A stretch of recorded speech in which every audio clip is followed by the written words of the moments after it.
So those are 3 snapshots. I spent ages and ages, which bits am I going to pick out, which bits I'm going to talk about. And the longer I've done this, the more bits of my journey I want to talk about. So there's more, but I thought I'd just talk about a couple of my challenges.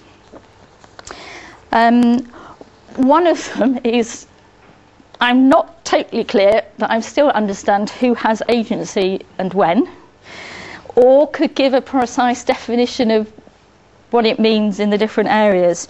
But it is a thread that has run through most of the seminars, and I think it's a useful tool for me to use as I look at the curriculum, assessment, pedagogy, the different things that go to make my classroom what it is, and the ways in which my current learners have been affected by that in their previous schools and how they're responding currently. We've got lots and lots of change coming in the maths classroom, and it's what's driving those changes, where is the power lying, and that sort of thing. And then my biggest challenge over the series has been, I don't know whether I say overcoming my prejudices, because I mean, we all are the product. I mean, I have my own feelings about how things should be, how I prefer things. And some of those feelings, I know where they come from. I know what my ideologies are and why. Other areas, they're just there. And I say, I have had difficulty with the psychoanalytic approach. I find it hard to ask, and I certainly couldn't do it in my staff room, where is the erotic in the mathematics relationships?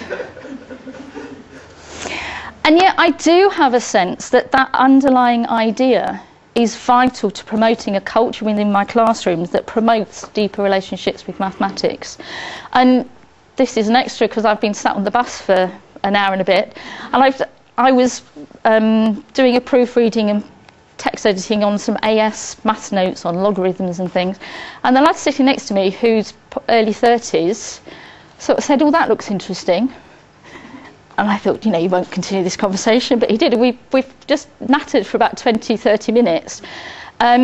He started a first-year maths degree in Ghana and then switched to engineering because he got told if he did a maths degree he could only become a teacher, and he didn't fancy becoming a teacher.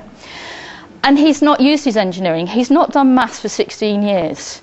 But he was really, really excited to see the quadratic equations and to think about logs and to have this conversation about maths. And, you know, the counsellor in me sort of said, he's really, really excited. And it was kind of like, he thought, oh yes, this is something that's been missing from my life. I'm not doing it at the moment.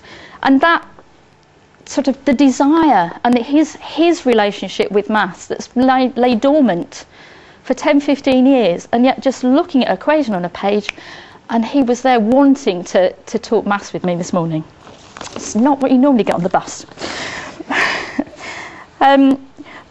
So I struggle with some of the terminology, but looking at it from that kind of framework, I realise has also got things to play.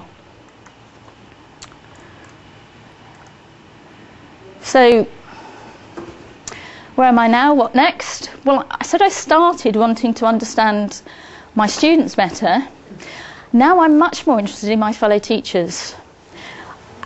The sort of how do they discover, or how do I even get them interested in discovering the identities that they allow in their classrooms?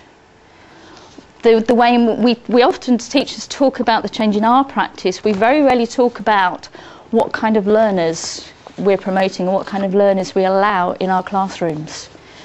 And also that interplay between the roles that teachers see being available to them. What are the demands of pupils? I teach an AS stats group, and I've been doing my open active learning, and a bit like my year 9s, they've said they do not like it. I think it's because I make them think, but you know, it's about what roles am I actually allowing them? Is it because I'm not allowing them to adopt the role that they've been used to adopting? Is that what's uncomfortable about it? Or is it genuinely about how they like to learn and what I'm not fulfilling? Sort of those kind of questions. All those things. And then what next? Back to that poo story. I've been to many trainings, many discussions, many different things, and we often talk about what is a successful maths lesson, what's a successful maths teacher look like. And pretty universally, success in a maths lesson is seen as when all the students are focused on the maths and engaged in it for the whole lesson. It's as if we attempt to be so entertaining that they will leave all their other subjects' concerns at the door and come for the fun, enjoyment, fulfilment and challenge of doing the maths. And following this series, I want to seriously challenge that idea. I'm not quite sure how, but I want to see the best lessons as ones in which maths and life are intermingled, opening up a positive maths identity to all. The journey continues.